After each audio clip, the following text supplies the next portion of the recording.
is you take your message block, you XOR it in the upper part of the state, and apply a permutation to the state. This permutation is the cryptographic core of the construction, and it's an efficiently computable and efficiently invertible function from n bits to n bits, which is meant to satisfy some cryptanalytic properties that make the construction secure. And then you do this over and over, and at the end, to get the output, you're going to just truncate the state and output, say, the upper R bits, or maybe something shorter than that. You can do it even more times for a variable output length. And that's the hash function. Now, sponges, I mean, over time have been used for a lot of other things. So, for example, they've given rise, the same paradigm was used to give rise to authenticated encryption schemes, and also MECs and PRFs. And then, in particular, they've also been used for PRNGs, and that's exactly what we're going to look at in this talk. And the object, what I mean by PRNG here, I really mean a PRNG with input, so it's exactly the very same object that Damien was talking about in the previous talk. Okay? And so there's been a few works covering this PRNG with inputs from the provable security perspective, and Damien has already given a good overview of that work. But the point I want to make is that somehow there's still a gap between those designs that we can prove secure in these frameworks and the actual real-world PRNGs that are used, that often are designed without provable security in mind. And so the idea of this talk is to give you an example of a construction which is quite practical, and it's very close to something that has already been implemented, and that is also provably secure. So I want to give you an overview of the current state of the art for sponge-based PRNGs, and the challenges that we encounter in proving them secure. So in a way, you're going to see that certain oddities that we need to face in the provable security of sponges actually make the work harder here when we want to improve things provably secure rather than making it easier. Okay? And so the take-home message is going to be that, so on one hand, the sponges are really a very appealing and practical designs that almost seems made to give you a PRG on one hand, but on the other hand, it's quite hard to analyze them properly. Okay? And there are some challenges, and maybe this is going to give us some food for thought to think about what we really want to have from these PRGs, and maybe whether some complications of the formal model are really needed, or whether we can find ways to bypass them. And all of this is based on a paper that appeared exactly 1 year ago with Peter. And so in particular, I want to start by explaining what I mean by sponge-based PRNGs and what are the challenges. And here, I'm just going to go through quickly about what we want, since the previous talk was about it already. So the target is really to design a scheme which consists of 3 algorithms. So we have a setup algorithm, which is really meant to generate a seed, and for the PRNG. And then we have 2 algorithms, a refresh algorithm and a next algorithm. And they both operate on the current state of the PRNG. The refresh algorithm is meant to take an external input, and this input usually comes from some source of weak randomness. It's not going to matter too much here about where this comes from, so we're going to model it abstractly through some distribution sampler. And then it's going to update the state, whereas the next algorithm is going to also operate on the state, but every time it's invoked, it produces some output bits which are meant to be pseudo-random. And both of them can take as input a seed, which is the seed that has been output by the seed generator. Right? And of course, the way you should think about it is just keep this an ongoing computation where there's a shared state, and you can alternate calls to next and to refresh as needed to inject entropy or to take pseudo-randomness out of the state. Okay? And so the requirements, the obvious requirements, just to go over them briefly once again, to refresh your mind, obviously the first thing you want is pseudo-randomness. And this is just in the sense that if you inject enough randomness into the state, into the PRNG, then at some point you should be able to get pseudo-random bits as long as needed out of it. So this is not so surprising, but the more important security properties that you need are related to state compromise. And here, the first one that we want to have is forward secrecy.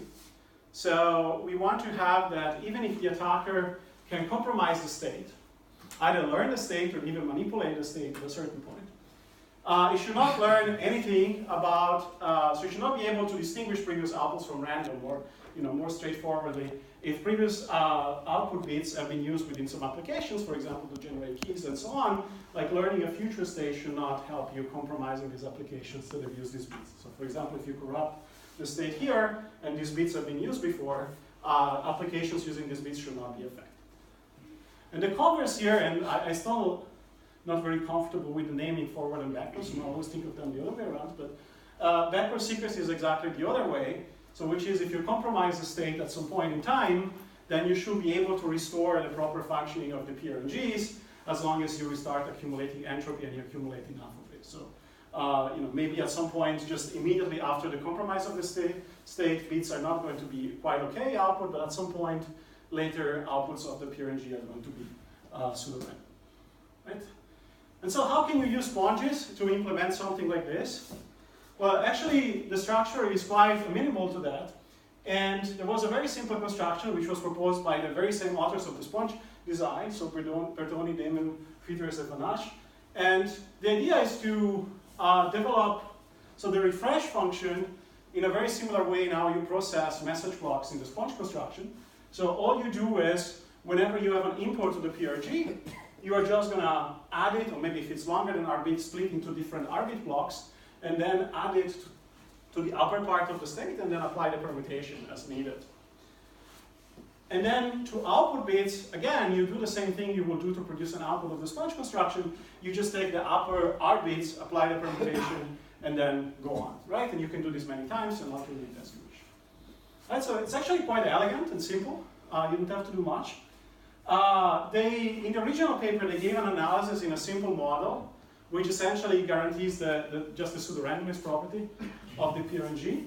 And it was also implemented, so there are a couple of implementations and one that was done even on microcontrollers.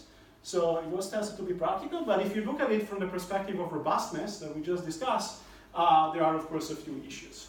Okay. Now, so one first issue that was already recognized in the original work but not analyzed is that the construction doesn't guarantee forward secrecy. And this is really one weakness due to the sponge design and the fact that this permutation which is used inside is really an efficiently invertible map. So you can invert it, there's no secrets. So for example, if the attacker compromises the state and learns it, then it's very easy to recover previously output bits by just applying the inverse of the permutation to this value. Then you can either distinguish or compute the value, whatever. So the security is lost. So this was recognized, and they propose a heuristic approach to just zero out bits after producing an output, but they don't quite analyze it or make it concrete. So the other problem is the issue that we already had in Damien's talk, which is the fact that the PRG is completely deterministic and doesn't depend on a seed. So you can easily build distributions that, even though they have high mean entropy, they are going to produce outputs which are absolutely not pseudo-random. So take, for example, this situation. It's really the same counterexample you've seen before, just applied to sponges. In fact, it's the classical example that there's no deterministic randomness extraction. Say that we have some inputs I1, Y2, so 2 here is arbitrary, that are uniformly distributed strings with the constraint that the first bit of the output Z is equal to 0. Right, now, obviously, if you process this I1 and I2, the output Z is not going to be pseudo-random at all because the first bit is going to be equal to 0. However, the string Y1 and Y2 has almost maximal mean entropy, right? Because you're really only losing one bit at most. So you take either 0 or 1, whichever is more likely, and you still have a lot of entropy. Right, as we were saying before, this is a problem, and you can resolve it by adding a seed properly. We're going to discuss and do this. One issue that I want to mention is that the original proof, I said there was a proof before, didn't have this problem, and this is the first oddity I wanted to mention in the context of sponges. Namely, when we prove security of sponges, Damian made a good case that we want to have a construction which doesn't assume random oracle or anything like that. We're in the standard model. But in the context of sponges, all of the analyses that we know of are in the random permutation model. So we don't have any standard assumptions on standard model assumption on these permutations that give security of the sponge construction. So we need to model this as a permutation to which the adversary has access, either in terms of forward queries or backward queries. So that is a problem because somehow you can really abuse heavily of this permutation as a seed.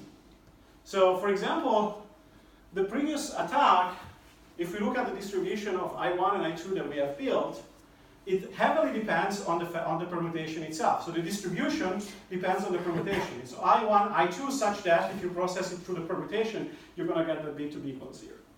And however, the existing proofs, because they model the permutation as a random permutation, they usually they only work for distributions that are independent of this permutation. Okay? So that's kind of a cheat. Now, of course, you can ask yourself, why do we care, right? So the typical argument is like, well, real-world distributions, why should they depend on the permutation? And why do we need a seed even? I mean, it's all possible, of course, but we want to give a proof in a model, and we don't want to argue what are good distributions and what are bad distributions, right? So things should work regardless of that. And so if there are any questions, just interrupt me at any time. We need to go as fast. Okay, so how do we resolve this, right? So we want to give a construction which is going to satisfy all properties, including forward and backward secrecy, but also works for arbitrary high mean entropy distribution, so including those that might depend on the permutation. And so our proposal is actually quite simple. And the refresh step is going to be exactly as before. And the only modification that we take is that we are going to generate a seed, and we are going to XOR it to the input each time we have an input. So it's an arbitrary values. We also have a proposal in the paper where we kind of alternate multiple seed values over multiple calls to get higher security, but I'm not going to talk about it in the talk. So the seed is here, that's the one difference. And the only thing is that next is going to be slightly different than what we had before. So here, what we do is we do initially a permutation call before we produce the output. And then we apply another permutation call. And then before doing that, we are going to zero the output. Okay? That's a slight oddity here that we make this permutation call. I'm going to say a few words later on. You'll see where it comes from in the analysis. But there are alternative ways of doing this. Okay? But there's no permutation call here. Okay. And this setup diagram, of course, just output a random arbitrary string. That's the seed. So note that next doesn't depend on any seeds, so it's just completely deterministic. Okay. So what we want now in terms of security, we want to achieve the robustness notion of Gazi et al. That Damian presented in his talk before, of course, adapted to the fact that we have a random permutation. Right. So I don't need to spend a lot of time on the notion. It was explained quite extensively.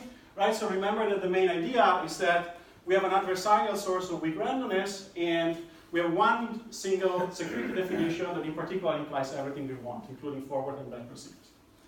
And also, we have these two components that are main adversary. So one of them is the distribution sampler, which is going to provide inputs to the PRNG adversarially, but under some truthful entropy estimates or lower bounds on inputs we produce, and doesn't know the seed.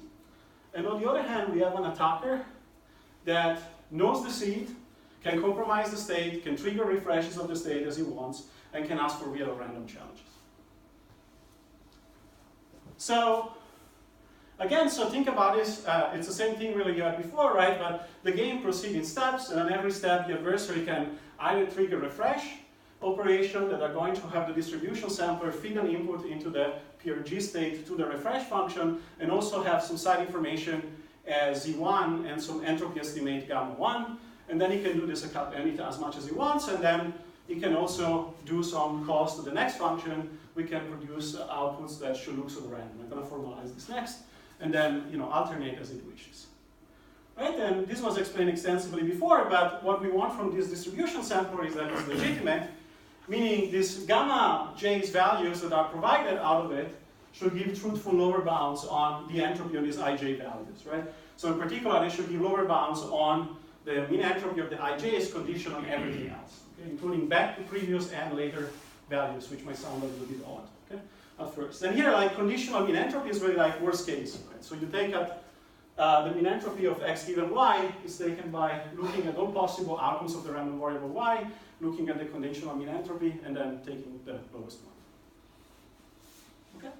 So the notion is then the same game as before. I'm just going to summarize it. So this is again without random permutation. Is we have an initialization where we set an initial state, we sample a random seed, and we take a challenge bit. The seed is given to the adversary, and now the adversary can do a bunch of things, like trigger refresh operations that are going to result in calling the distribution sampler and then refreshing the state with the input, which is output, and giving the side information and the entropy estimation back to the adversary. Then the adversary can compromise the state by either getting it or learning it or setting it. And also can ask, I'm simplifying a bit the definition here, only by having some get challenge function that essentially is going to check whether enough entropy has been accumulated, and there's a parameter, which is the threshold gamma star, which is over here. So if enough entropy has been accumulated since the last compromise, the adversary is going to get a challenge, which is either random or the actual output of next, depending on the challenge bit. And otherwise, if not enough entropy has been accumulated since the last compromise, we are going to get the actual output of next. What's a compromise here? Well, clearly, if we access the state, but this is a modeling choice here in the paper, but what we said, oh, is also, in order for this to make sense, also if the adversary access next before enough entropy was accumulated, so we land in this case, then we're also going to count it as a compromise and then restart counting entropy from that point. Okay. And after a certain number of calls, then the adversary outputs a guess for the challenge. Right? We can define a corresponding advantage, which just measures for a certain A and a certain D, what's the probability of, what's the advantage over 1/2 in guessing this bit. Right? And this entire notion is parameterized by a gamma star, which looks at a threshold for which enough entropy has been accumulated. Now, how we deal with random permutations? Well, initially that looks simple. So we will just add permutation access to everyone, and even for the distribution sampler, then we need that to cover the counterexample we had before. So we give permutation access to everyone. That looks simple. The challenge actually is to model what are legitimate Ds and legitimate distribution samplers. Just because once we are in the permutation setting, bizarre things might start to happen. Like for example, you might have a sampler that outputs a particular value that depends on the permutation in the following way. Say for example, say that there's just one output, ij, and that's computed by iterating the permutation k times on a certain fixed value. Then clearly, if the adversaries that sees ij cannot make more than k queries to the permutation, then intuitively this value is going to be unpredictable, and we would like to be able to extract randomness from it.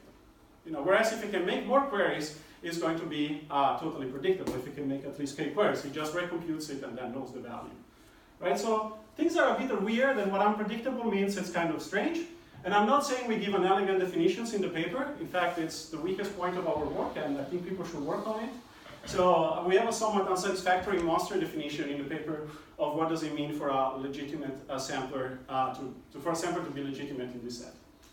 So in fact, this is really words, and you can look at the definition. It's really naughty. So, but essentially, what we want to say is that if you output a value ij, there is a parameter q pi and the complexity of the adversary, and no adversary. So this lower bound is going to give an upper bound on gamma j as in the form of 2 to the minus gamma j on the probability that an adversary that makes the most q pi queries can guess the value ij, can predict, given everything else, and this everything else includes also the permutation queries that are used to generate other values and decide information. And I highlighted this in red because formalizing what that means is a little bit tricky, and I don't really want to go into this after 5 p.m. into this work. Okay? So this class covers a lot of meaningful examples, including the counterexample I gave before, but it would be nice to relax this. Okay? And so what we proved then in this model is that our construction achieves robustness, and in particular we can give a concrete bound on the advantage, which if we have a bound q pi and the number of queries overall that the distribution sampler and the adversary can make totally, and we have a bound on the number of real or random queries that the adversary makes, A, then we get a bound of the form QR times something small, which is going to be small as long as the number of permutation queries is not too high. Like roughly 2 to the threshold gamma star, because otherwise we exhaust the entropy by making queries. 2 to the c over 2, which is the work to find a collision in the state, in the lower part of the state. And 2 to the r, which is, remember, r is the size of the upper part of the state. Okay? And this is usually not a problem for the type of parameters that I use in, say, SHA-3 type of sponges parameter. If you want to have smaller parameters, there's definitely room for improvement. Some of the things is not clear that they are tight. For example, I'm not quite sure that the 2c over 2 is necessary. Okay, so the proof proceeds in 2 steps. So the first step is going to be, is similar to the proof we had before. So for the parameter gamma star that we have there, the first step is going to prove what we call gamma star recovering security. So what this means is that we consider an adversary that can see outputs from the distribution sampler and the corresponding entropy lower bound, and can select a sequence of these outputs under the guarantee that the sum of the entropy is at least the threshold gamma star, and learn the side information, learn the seed, and adaptively choose an initial state for the PRG. And then you apply refresh on these inputs, on the corresponding inputs, apply next at the end, and the requirement is that these outputs should be pseudo-random. And the other property that we want is what is preserving, it's called preserving security. And here the idea is that if you have an adversary that knows the seed and can adversarially choose the inputs to the PRG, as long as you start the PRG with a good secret state. In the original work, by the way, the state was meant to be random, but it doesn't need to, and it's going to have a slightly different form here. Then this is going to lead to outputs that are also pseudo-random. The way that we get this is proving two separate results, which I think are interesting on their own right, about sponges. The first one is about using sponges as a randomness extractor. And the other one is about the next stage independently used as a PRG. Let's see how much time we have. Okay. So, now the first question is, if we just have the sponge construction with a seed, and you put some inputs that have overall some entropy guarantee, like say their overall mean entropy is at least gamma star, can we show that this is a good extractor? So can we show that the output, given some fixed initial value, is going to be pseudo-random?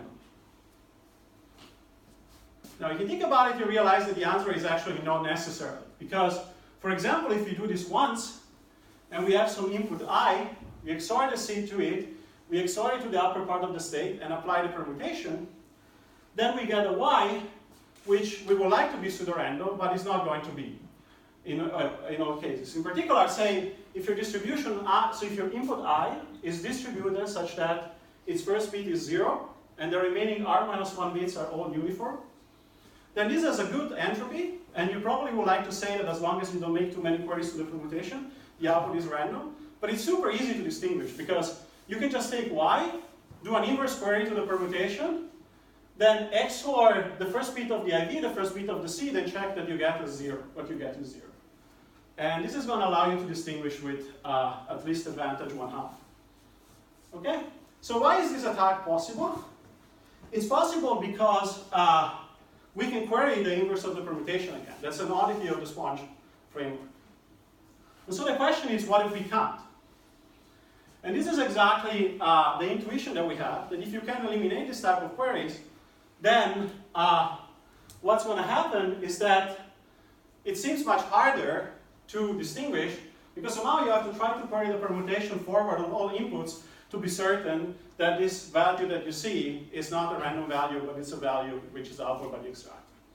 Okay, so in particular, you will need work proportional to the entropy to distinguish.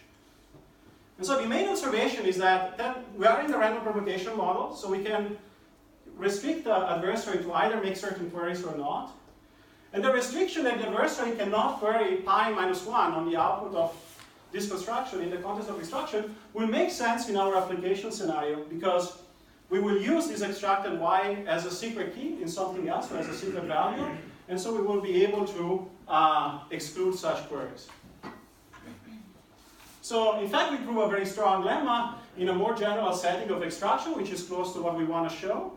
That is going to show that the output is pseudo-random, even if the adversary can choose an initial state adaptively on the side information related to the inputs that are fed into the sponge construction, and as long as it doesn't make too many queries. And it never queries pi minus 1 on the output Y. And this will be enough in our construction. Work combined with the actual analysis of the next step, which we prove independently. And here what we prove, I'm not going to go into details, but give you some intuition about it, is that whenever we have a state S, which has enough entropy, then the next construction will output a value Y and T, which are random enough. In particular, the value Y is going to be indistinguishable from a random value. The value T is going to be indistinguishable from a random value, conditioned on the first R bits being 0. right? So, and note that it's necessary to generalize the fact that our PRG operates on arbitrary distribution because we are going to cascade multiple calls of next, possibly. And so when we do that, the next call of next is always going to be called on a state S, which is not truly random, but we'll have the first bit equals 0, right? So we need to do that. Also note that this extra permutation call here is necessary, okay? Clearly, if I don't do it, then I cannot prove what I wanted to prove before because they're going to see the lower part of the state before y was output. I see y, I can put them together, invert the permutation, and recover S. And then I bring forward secrecy. Okay?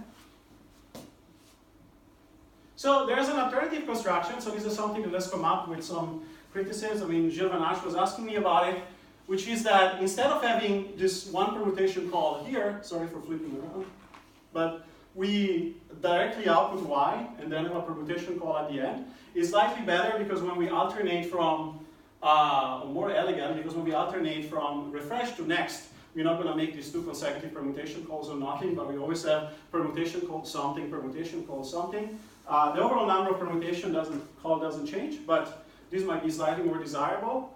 And the answer is it doesn't quite fit in our proof framework, but I think it's fine. So it will require a dot proof, which is somewhat less elegant.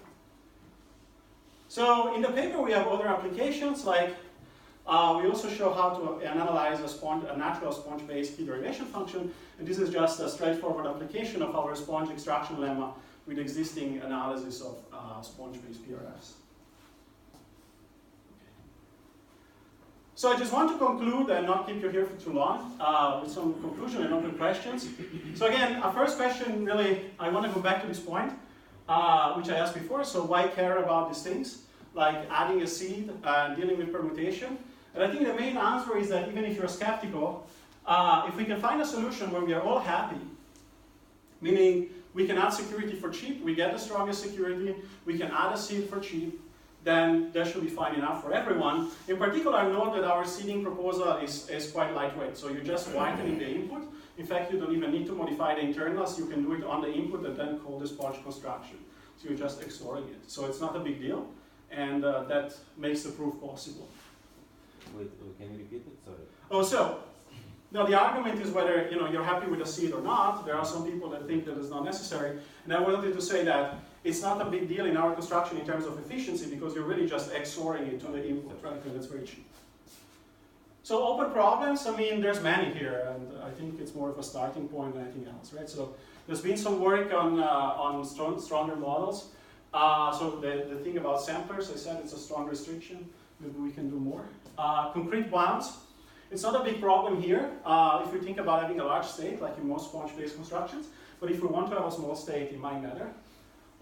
And small state gives other challenges. So in particular, also next, there's a term 2 to the r in the security. If you say you want a small state, like 128 bits, for whatever reason you want to use a block cipher for your permutation or something like that, then this 2 to the r terms is really annoying. We know how to resolve that in the extraction part, but in the next stage, we don't quite know. So we actually had a proposal in the paper, but it doesn't quite make sense and it's not correct. So there are ideas how to fix it, but they all require extra memory and they're not practically appealing. And again, assumptions, that's also a big point. The random permutation you would think makes things easier, but actually here it makes things much harder.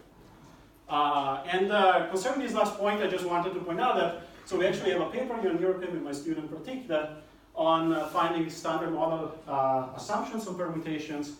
And this might be a viable approach. So we define a new notion called public seed PRPs that can be used as a standard model assumption and might be used to prove this construction secure.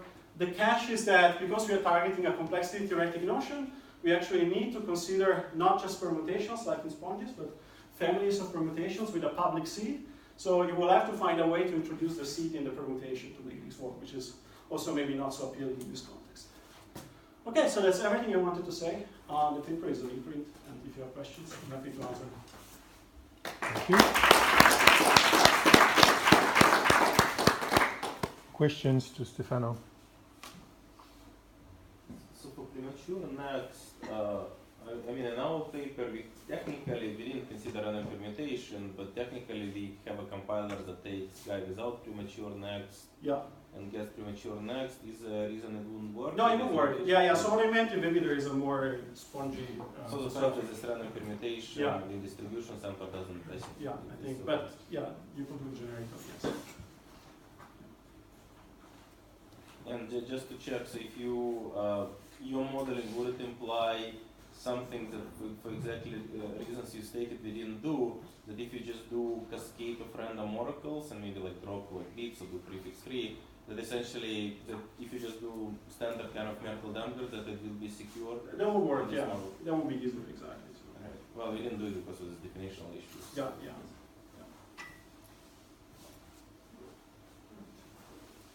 Other questions?